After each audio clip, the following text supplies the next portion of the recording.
Fossum.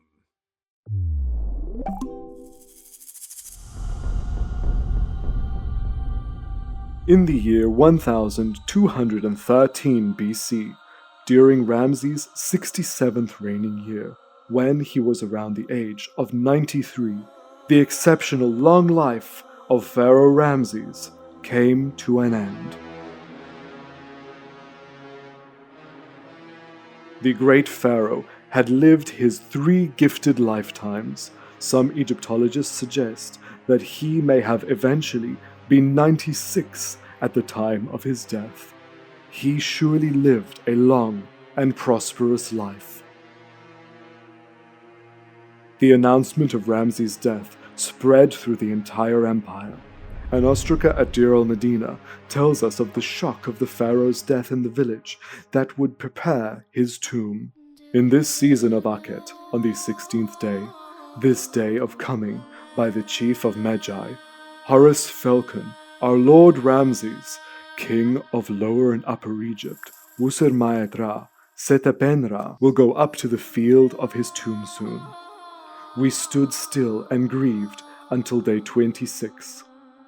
This letter tells us he ruled Egypt for 66 years, 2 months, and 9 days. Ramses' body would have been prepared for mummification in Pyramus, where he died. After the initial mummification was done, he would be sailed down the Nile toward Luxor.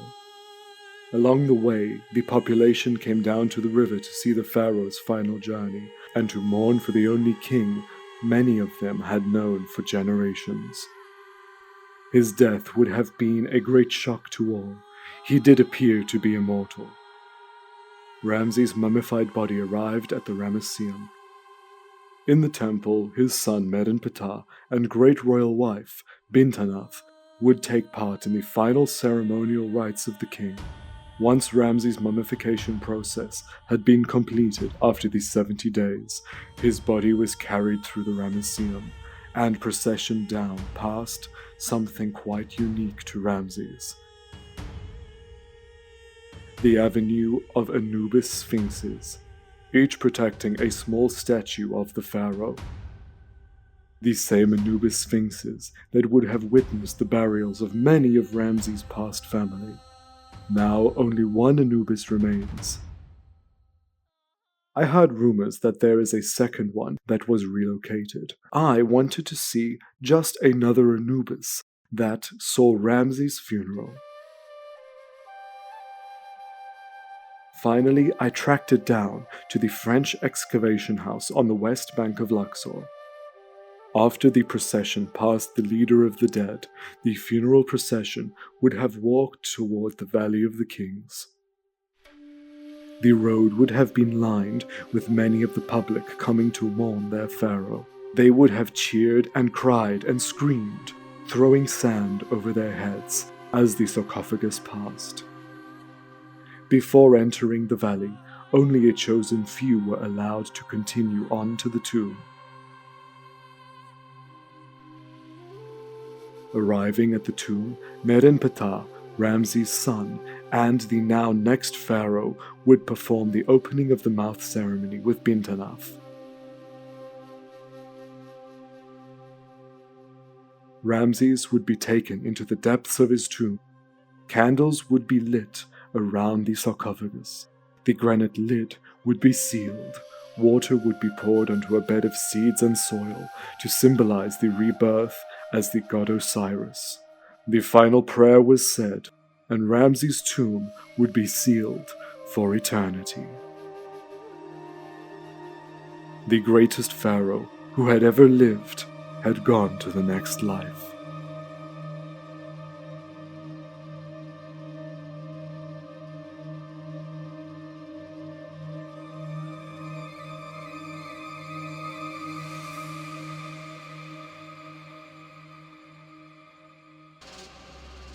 The death of Ramses is not the end of his story.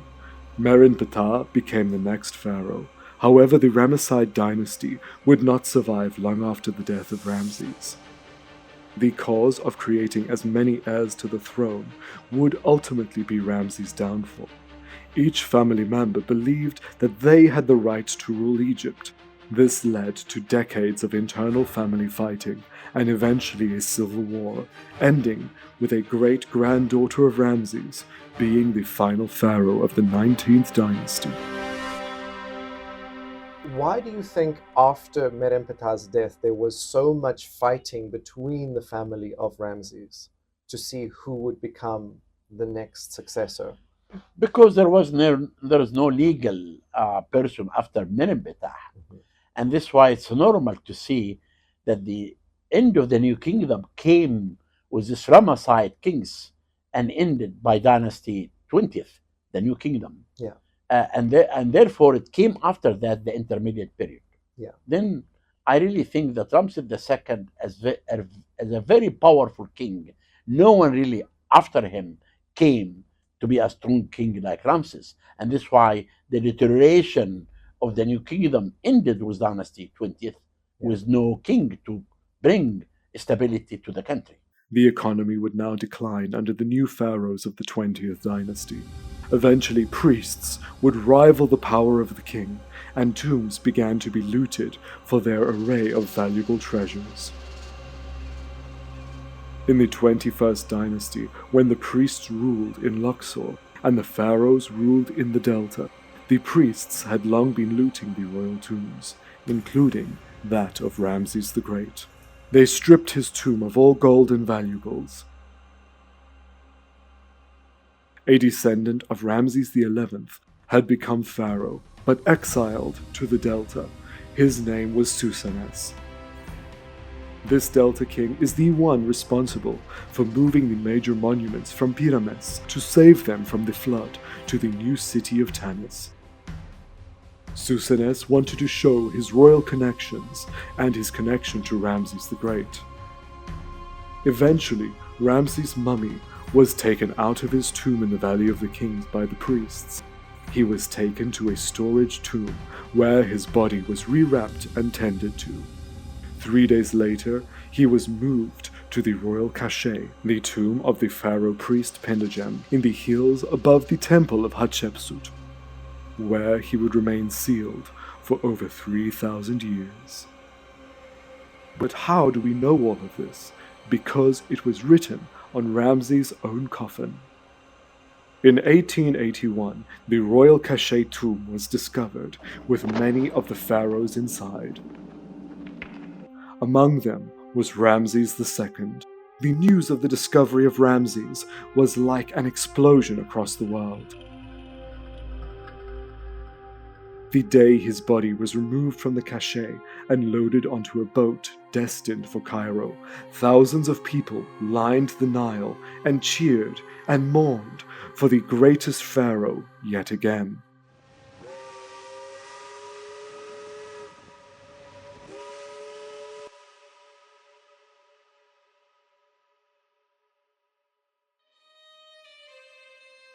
Coming face to face with Ramses' mummy, to me, was one of the most moving moments in my life, to see the actual face of the greatest pharaoh. Now that we know of Ramses' mummified body, what of his artifacts? Do we know what happened to them? We start investigating from the most tangible, the wooden coffin in which he was found. It is an elegant wooden coffin made of cedar with painted details on the eyes, crook and flail, Osiris beard, and cobra on the brow. But is this really his coffin? After all, he was moved from his tomb, and we expect a pharaoh to be buried in gold.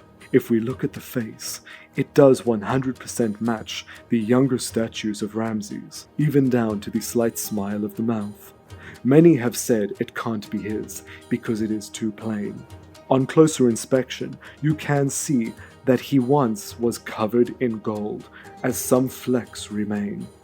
His father too was buried in a cedar coffin that also had painted on details. His coffin also has flecks of gold, indicating that he, like Ramses, was once gilded. Wooden coffins were used for many pharaohs, including Ahmos, Amenhotep I, Thutmosis IV, and Tutmosis III, and these coffins show clear signs that the gold cladding was pulled from the wooden coffin in the priest's looting process. And remember, only one of the coffins of Tutankhamun was solid gold, so we should not expect every pharaoh to have a solid gold coffin.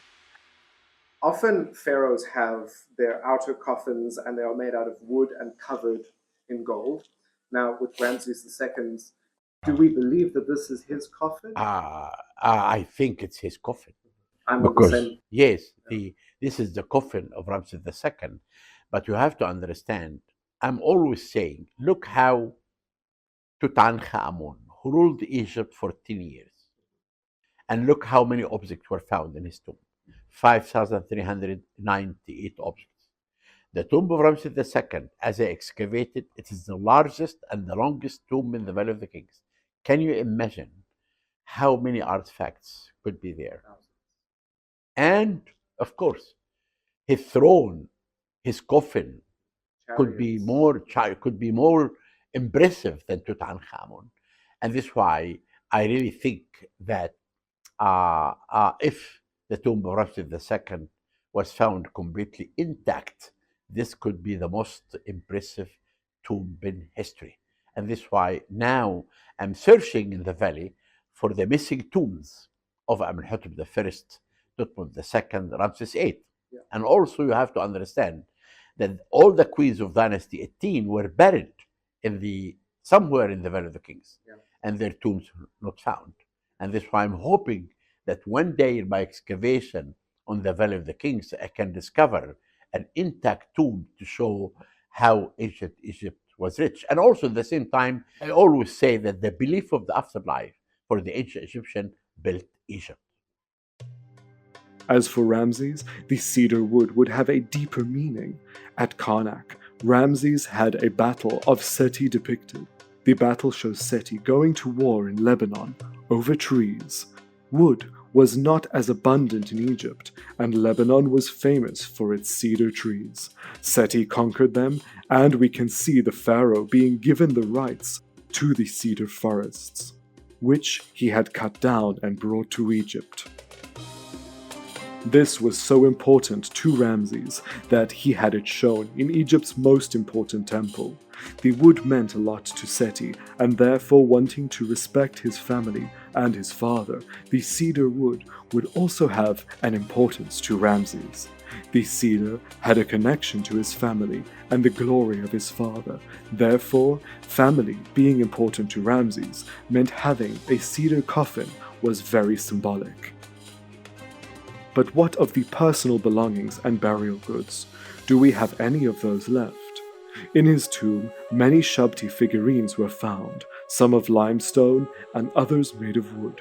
However, in a small village near Florence in Italy, at a monastery, there is a small figurine of Ramses, rarely seen by the public.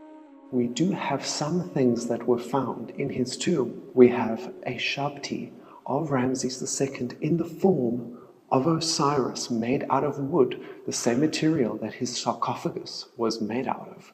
And on the Shabti, we can see his royal name, Wusur Maedra Setapenra, the justice of the sun god Ra is justified. A few jars of alabaster and some of blue faience were left in the tomb. Found in another cache are objects that apparently belonged to Prince Ramses, however, were more likely used by Pharaoh Ramses himself. In the Firenze Archaeological Museum are these objects. It's incredible to be so close to something so personal to the pharaoh. Other such artifacts include this dagger with a wooden handle tipped with 2 falcons, similar to the one on his statue in Memphis. There were also woven reed sandals and an intact wig made from straight human hair and painstakingly plaited, and the lid of a wooden makeup box beautifully marked with the pharaoh's name in blue. We are now seeing that Ramses' objects were not all stolen. Some were moved and placed in other tombs, so surely there must be more out there. Up in the delta, at the city of Bubastis, in an anonymous tomb, some jewelry belonging to Ramses was discovered, clearly relocated. One of these is on display in Paris at the Louvre Museum. To commemorate the Battle of Kadesh, Ramses wore this ring, featuring 2 golden horses before a chariot. From this beautiful ring, we know that Ramses had some of the finest jewelry of the ancient world. However, the Kadesh ring was not the only object found in Bubastis.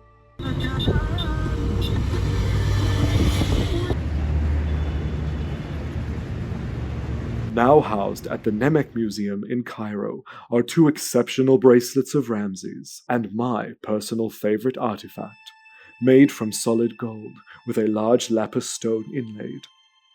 The impressively detailed bracelets feature 2 ducks, which represent the god of the earth, Geb.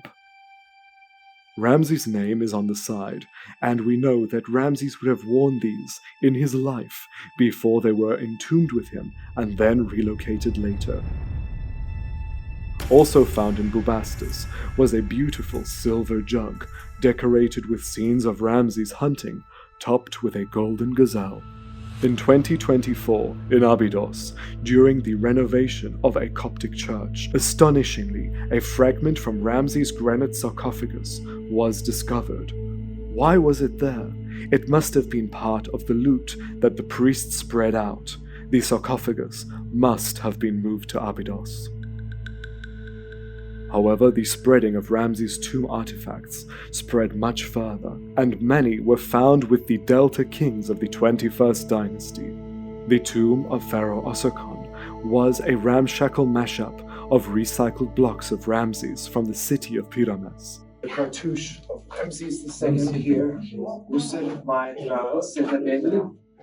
But on this side is Osirkon, who has taken the cartouche of Ramses and had it in Emen, Amu.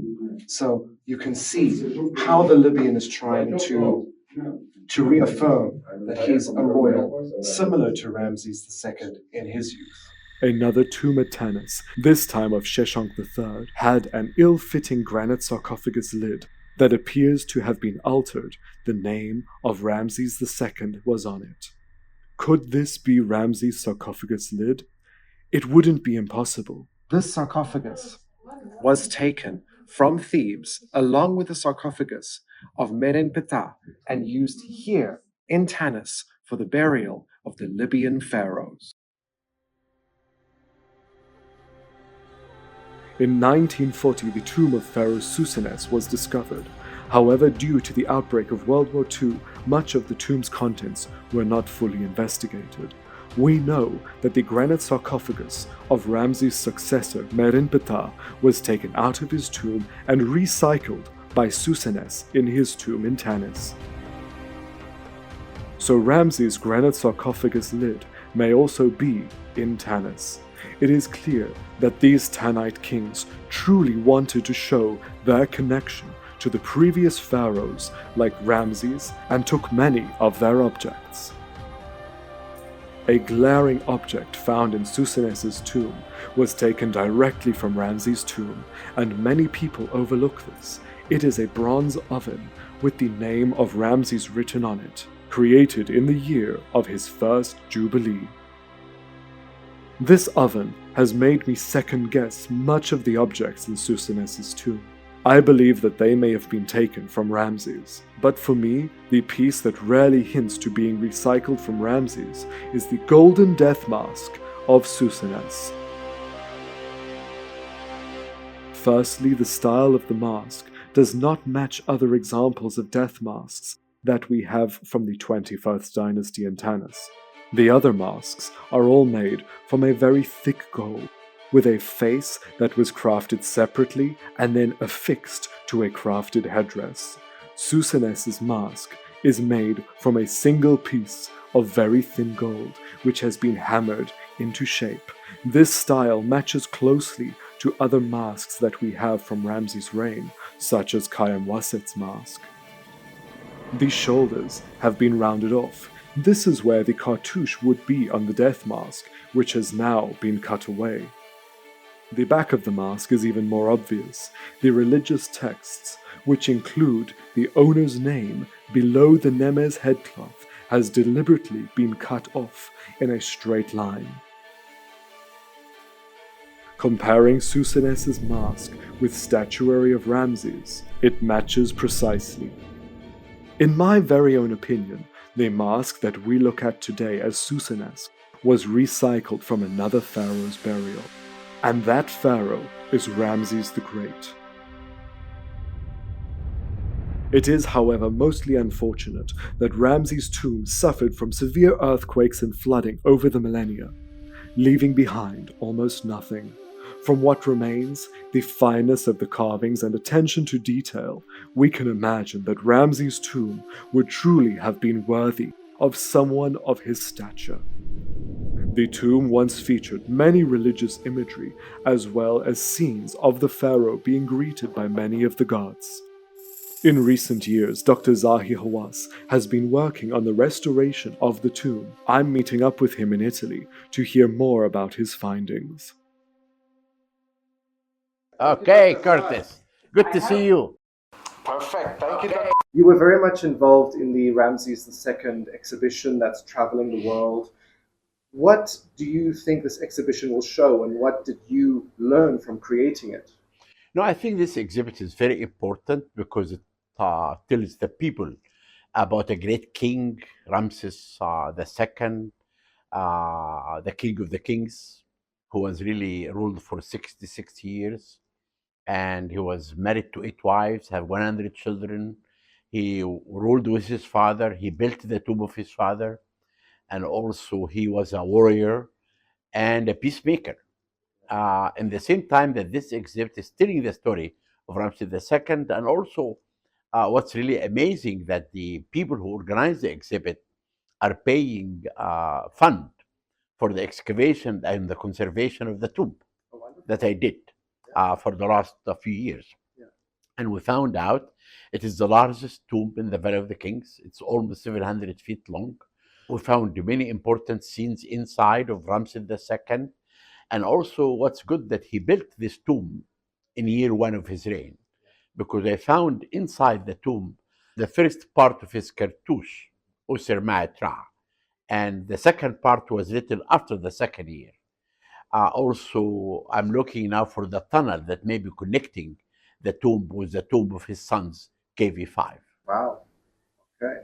When do you think that tomb will be restored to a state that we can We need some more conservation, and I am hoping that in 2 or 3 years maximum the tomb will be open for the first time to the public, because it is the only tomb that the floor is down the valley, and when the flood came on the last century, damaged the tomb completely, and this is why I took more than 120,000 square feet of stone, rubble, and sand from inside this tomb. Ramses II, Ramses the Great, lived a full and eventful life, with many high points and many low points. This was expected. He was raised for greatness. He left his mark not only on Egypt, but on the world. So much so that we still talk about him to today, and thus he still lives. King of the kings.